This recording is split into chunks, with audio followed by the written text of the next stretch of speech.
Hey, I'm Max Joseph. Previously, we talked about Tier 1 rural survival kits, meaning it's actually on our body. Now I'm going to do Tier 2. It's a little bit larger carrier, and for this one I'm using the Maxpedition Proteus VersaPack.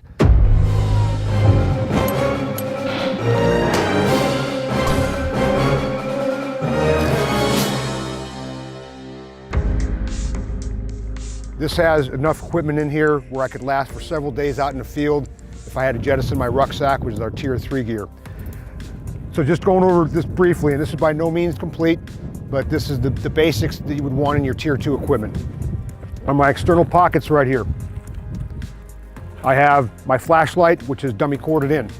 I also had a flashlight on my body we talked about previously. This is my secondary one.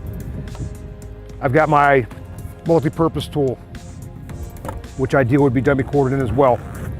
In my other pocket, I have a compass, which is also a secondary compass because I have a primary on my body with my Tier 1. When employing your compass, always keep in mind that your index finger should be pointed straight ahead to keep that compass pointed straight in front of you. Also keep in mind that that needle will be drawn towards any heavy metal object. So if you're wearing a rifle or you've got a lot of magazines on your kit, keep it further away from your body. Also be aware of power lines and large deposits of metal and or metal buildings, etc. On this military lensatic compass, I have both the forward sight and rear sight. By looking through my rear sight, lining with my desired point, I would then rotate my bezel ring to line up with my north seeking arrow, and I would keep those two aligned. I would then walk to my desired point. External pouch out here.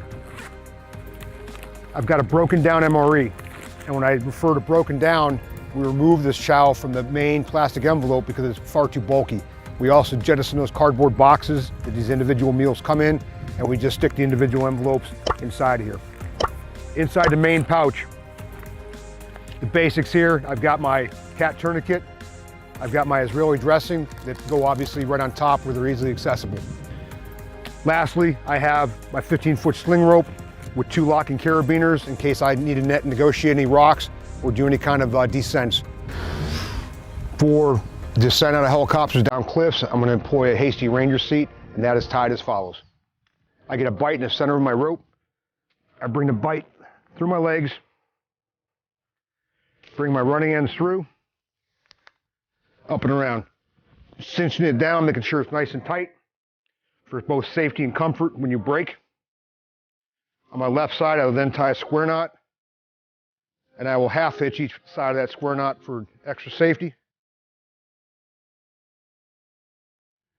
At that time, I would stow in the excess in my pocket, taking my carabiner, bringing it down and through both my ropes, and rotating around so my gate is up and away. I'm now ready to hook on my main line and rappel with my right arm as I come out of that bird.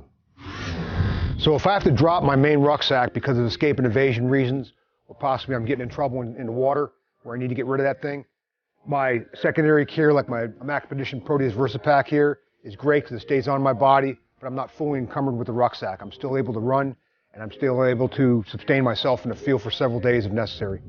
Stand by for the next one.